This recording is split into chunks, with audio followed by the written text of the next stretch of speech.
Pirts. Vieta, kur augstas temperatūras iedarbībā, cilvēka ķermenis sāk svīst un attīrās no visa liekā.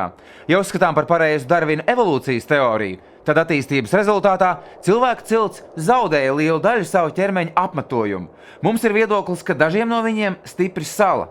Un visticamāk, ka doma par pirti dzima ļoti nosalušu un netīru cilvēka prātā. Šis būs stāsts par tīrības tradīciju pasaulē.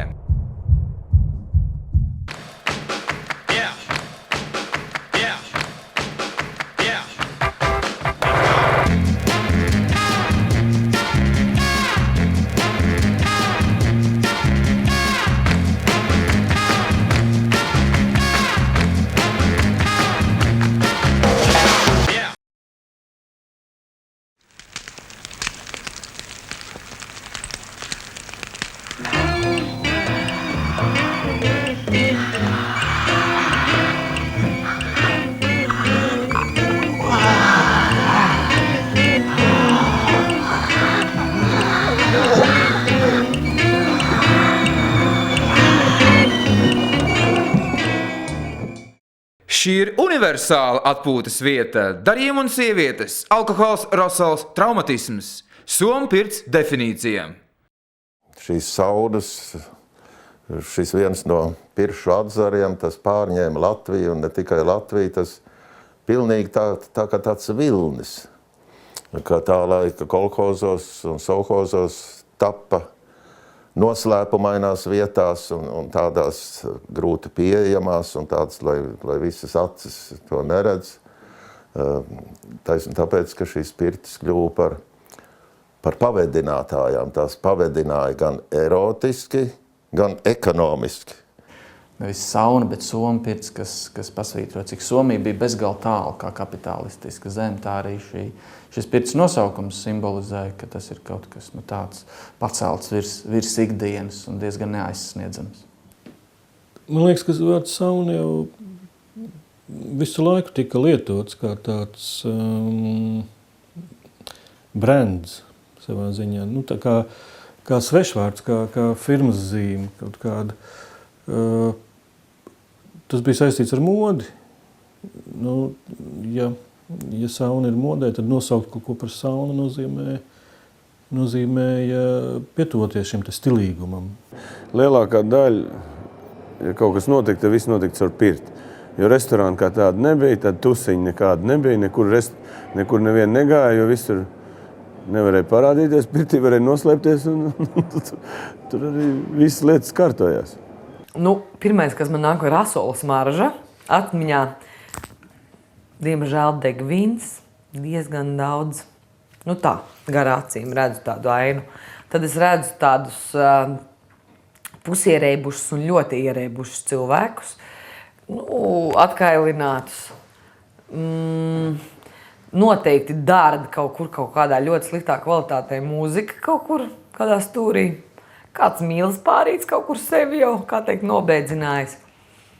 Nu, nekas tāds baigi gaiši neuzbūrās. Nu, izprieca, bet ar tādu mazliet tādu piegaršu tādu. Ārēji romantiskā un veselīga dzīvesveida caurstrāvotā vieta slēpa sevī sarežģītu sociāli-ekonomisku attiecību mehānismu. Pēdējais modes kliedziens, izklaides paradīze un aizliegtais auglis. Viss vienā.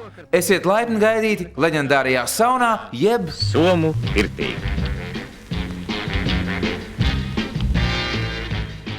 Tagad mēs runājam par koruptīvām attiecībām. Toreiz par tādām nerunāja. Gluži vienkārši tas bija pacienāšana, aprunāšanās un izdabot fondiņus. Tātad, vai nu tur piešķīra viens paraksts derēja, vai dabūt kolhos jaunu kombainu vai autobusu. Vai lobarības, spēkbarības papildu fondiņus. Tas viss notika tur. Un, manuprāt, tas, ko tagad sauc par brīvā tirgus kontraktiem, attiecībām, līgumiem, tad daļa no tādām attiecībām padomju sistēmā tiešām tika kārtota arī pirtī. Viens legālais oficiālais ceļš bija, ka uzņēmumi rakstīja uz valsts plānu lūgumu, lūdzu piešķirt man nākošajā gadā 10 tonnas tērauda. Un cits ceļš bija, ka uzaicināja priekšnieku un teica, klausies, vai tu nevari man iedot 12 tonnas tērauda? Tā bija vispārēja attieksme, ka pirts saistījās ar korupciju, amatpersonu, pilnvaru pārkāpšanu un citām šaubīgām lietām. Un tāpēc cilvēki meklēja dažādas pieejas un izpētīja tā laika varas vīrus gan rajonu, gan republikas mērogā, kas ir viņu vājības.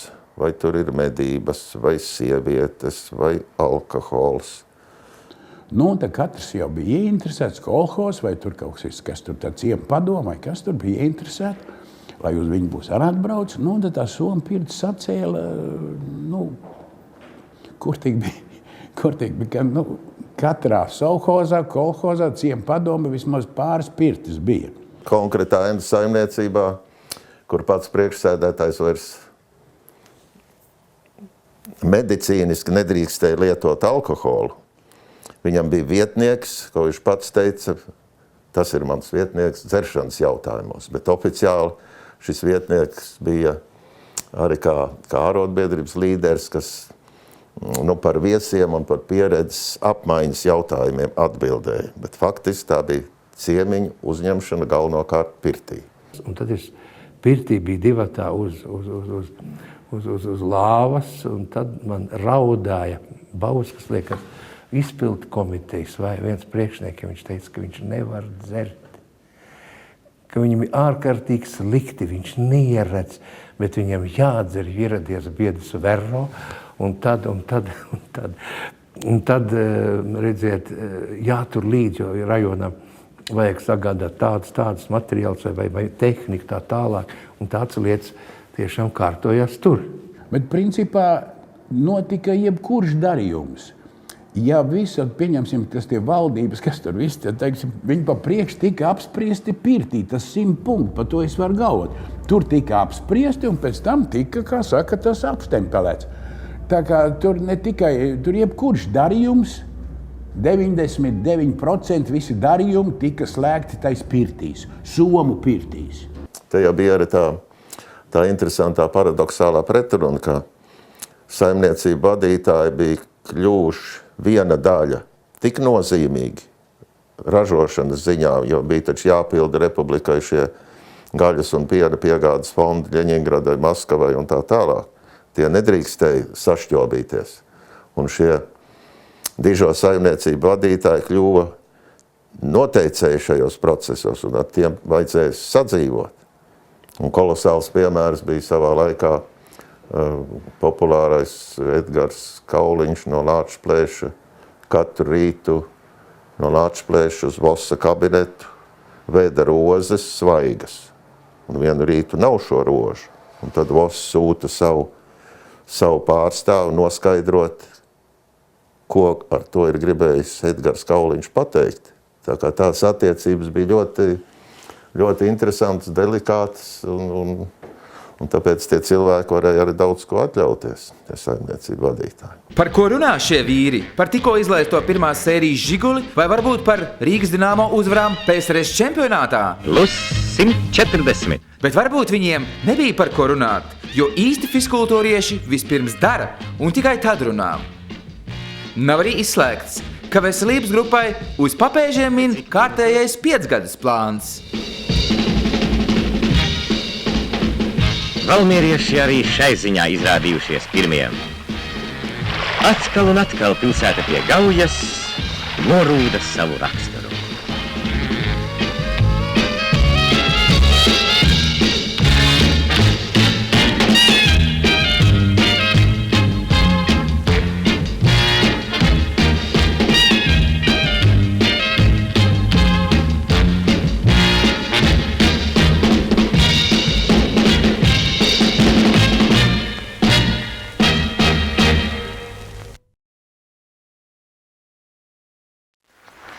Leģendārais Viktors Vasiljevičs, Rīgas Dinamo meistarkomandas pirmo panākumu kaldinātājs, kur pazina arī kā treneri despotu. Izrādījās, ka bez hokeja Tihonovam bija vēl viena atkarība, un drīz vien ar pirts vīrusu viņš bija aplaidis visu komandu. Viņš atbrauca uz komandu 68. gadā, un viņš nevarēju savu dzīvi vispār bez pirts iedomāties. Tik lielu pirtnieku kā viņš, es, piemēram, nevienu citu nezinu. Viņš varēja 11 reizes iet pirtī, uzlikt tikai tādu filču cepuru galvā. Un es ar viņu biju Somijā pie viena drauga pirtī. Es pēc tam nevarēju visu nakti aizmigt. Es to pirti tik šausmīgi nemaz toreiz nebiju vēl iecienījis. Un tagad man patīk pirts, bet toreiz mēs gājām tik daudz reižu tajā pirtī, un viņš nemāk nevienu citu valodu izņemot krievu. Un tad es viņam tulkoju ar to somu, mēs tur sēdējām, ka beigās, kad es jau aizgāju gulēt, man no tās pārkarsēšanās pilnīgi, es viss drebēju, un es aizmigt visu nakti nemaz neaizmigu. Es biju vienkārši pārkarsējis tajā pirtī. Man viņi parasti jau neasociējās, teiksim, ar kaut kādām dzeršanām, tāpēc, ka mums pirtīs parasti nekādas dzeršanas nenotika. Pirts bija parasti sestdien pēc garas darba nedēļas, kross bija stundu, un tad pēc tam bija pirts. Mums bija viena kolosāla pirts, kad mēs izcīnījām 2. vietu. Tad mums tā pirts bija mežā, 7 kilometri no ceļa starp Ogru un Rīgu, tur ir Vosam tā pirts bija. Tā bija centrāla komitejas pirts, tur bija ezers norobežots ar tīklu, tā, lai tur neviens nevar iepeldēt. Un tur bija,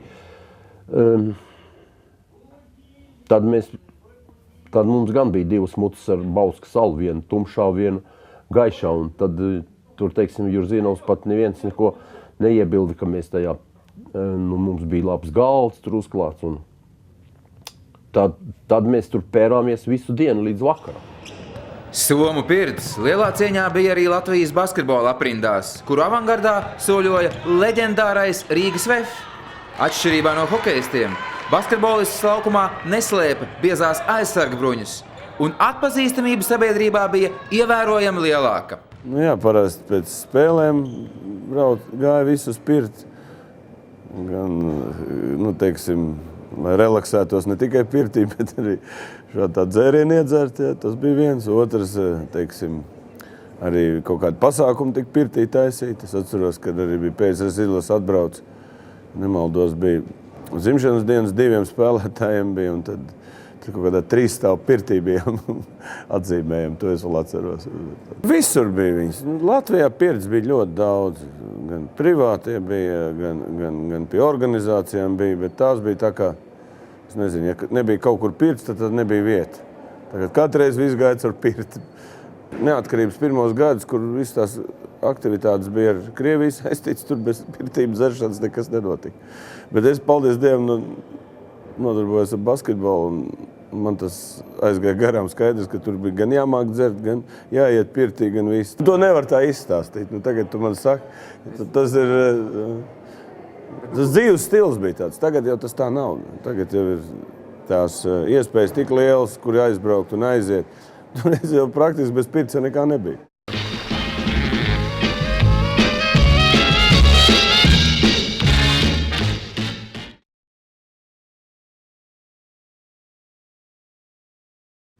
Pā. Ko pagaidi? Ko pagaidi? Tur vairs nav? Nē, vairāk nav. Lora, es gaidu 2 dienas. Kur man sauc? Pēc vakariņām. Atļaujiet man te olas. Jā. Nu, liec te olas. To var, liec.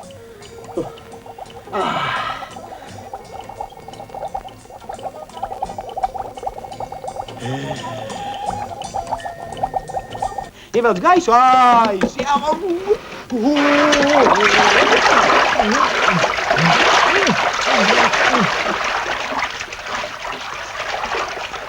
Dzird, kur man tās bez veceni palika? Tā ārpus visu, ko tur ņēma, tas tik tiešām aiz cēsīm, tur, kas tā pa vietu tagad aizmirst, tur tāda krāšņa pirksniņa arī bija tāda uztaisīta. Tur tā ārpus visu pa to Rēņu šļūcām, visā tai baseinā, tur viss, kur man tās bez veceni palikusi. Bet tā iekšpuse, tā pirts telpa un viss tas, kas tur notiek, tas tika uzbūvēts kino studijā.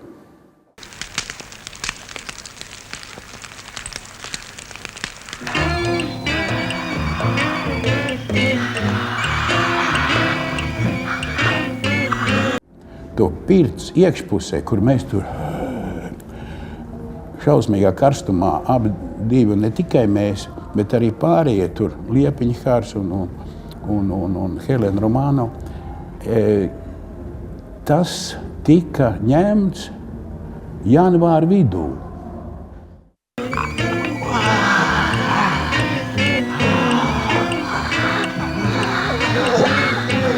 Mēs dzēram augstu ūdeni, jo tur nevarēja piekurināt to telpu tādu, liels paviljons, tas milzīgs ir, lai tur būtu silti. Tur bija augsti.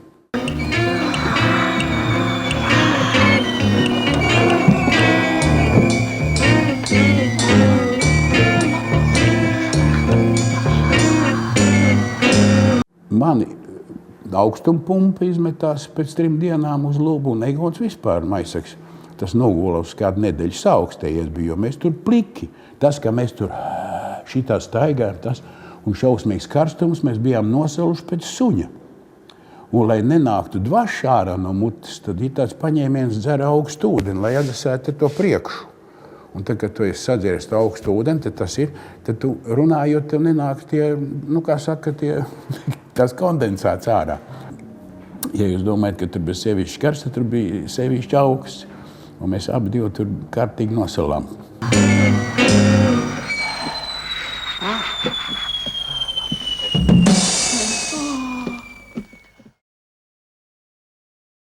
Es atceros vienu pasākumu, kur mēs draudzējamies ar Dēles teātru Murjāņu. Bija organizēts tādu vakaru starp basketbolistiem un Dēles teātru. Un tad es tagad atceros, kā tagad, kad vēl visi jaunie Pokštēlo, Vētra un Vija Artman un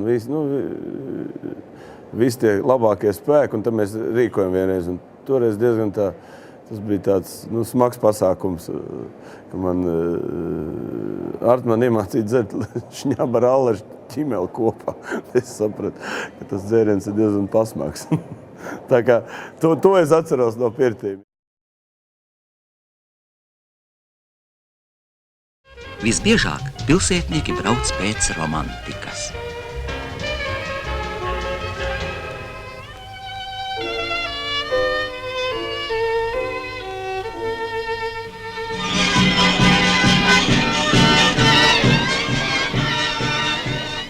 Tagad modē nākušas lauku pirtis ar saunu un atpūtas telpu. Arhitekti tādas projektē, kolhozi ceļ un pilsētnieki pa mēnesim gaida savu kārtu.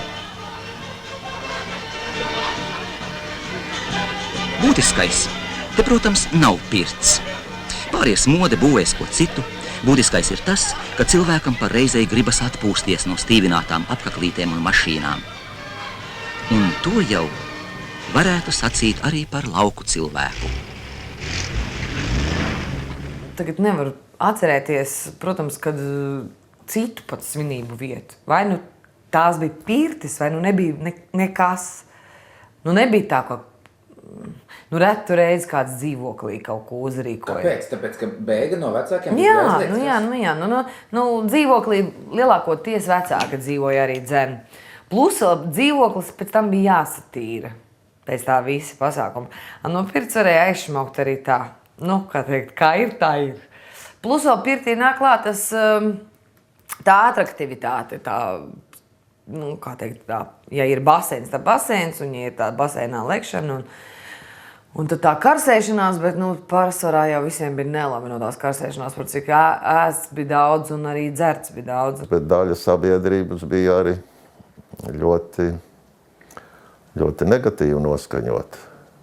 Tāpēc, ka tur bija visādas drāmas un traģēdijas un šķiršanās un greizsirdības un tas viss bija.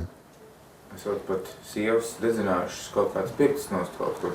Ir bijuši gan ugunsgrēki, gan viss trakākais, kas bija, ko es arī pieminēju vienā no saviem stāstiem, kad tanīs, kā sauc tās rēnes, pa kurām iešļūts iekšā, ka iedzen naglu vai kaut ko tādu. Tā kā ir šīs atriebības bijušas arī ārkārtīgi dramatiskas, traģiskas pat.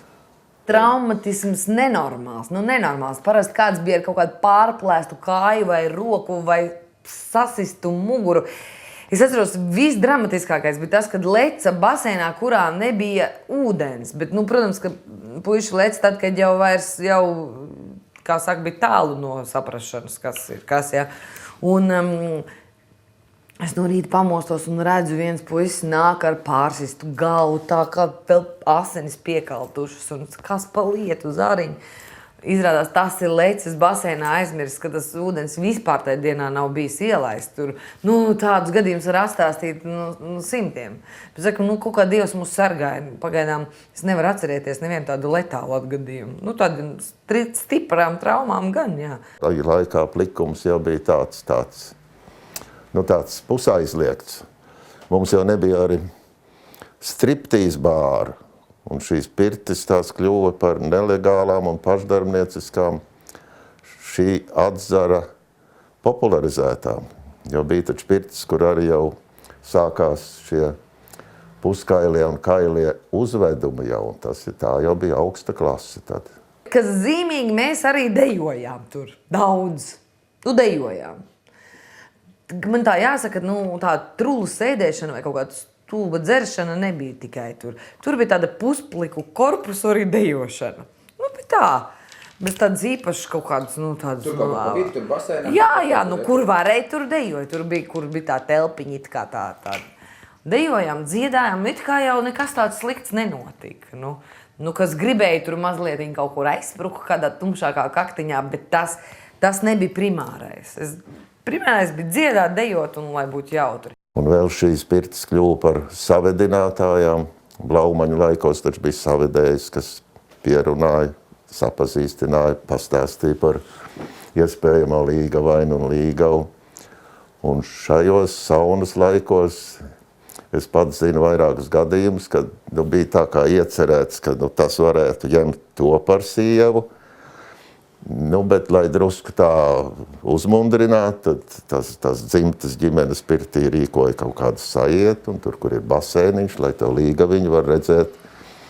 Protams, ne jau gluži pliku, bet viss ir redzams, tas uzreiz tāds. Un pēc tam bija arī vairākas kāzas, tas ir līdzējis. Es tā neatceros, ka es nebūtu gājusi vispār. Ir bijis tā, ka uz gaiziņu aizbraucu slēpot un slēpes nenoņem no mašīnas. Tā ir bijis manā dzīvē, bet nav bijis tā, ka es aizbraucu spirtu un neieeju viņā.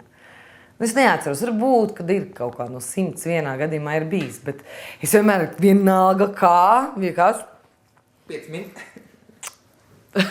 Uz apakšiņas kaut kur. Ātri, bet tomēr jāieiet. Kaut kā man likās, ka man jāizbauda viss ir tajā vakarā. Es atceros, ka man vienai draudzenei tētis strādāja uz ātrās palīdzības, un tad mēs saucām ātro palīdzību, lai mums brauc pakaļ un ved uz mājām. Tāds arī bija mirklis. Viņam tajā naktī bija dežūra, un viņš arī veda vairākiem lāgiem mūsu ātrās palīdzības mašīnu. Mēs vēl palūdzām, lai ieslēdz gaismas un skaņu, lai jautrāk. Ja? Tā. Pirtis somu mūsu dzīvē neatņemama sastāvdaļa.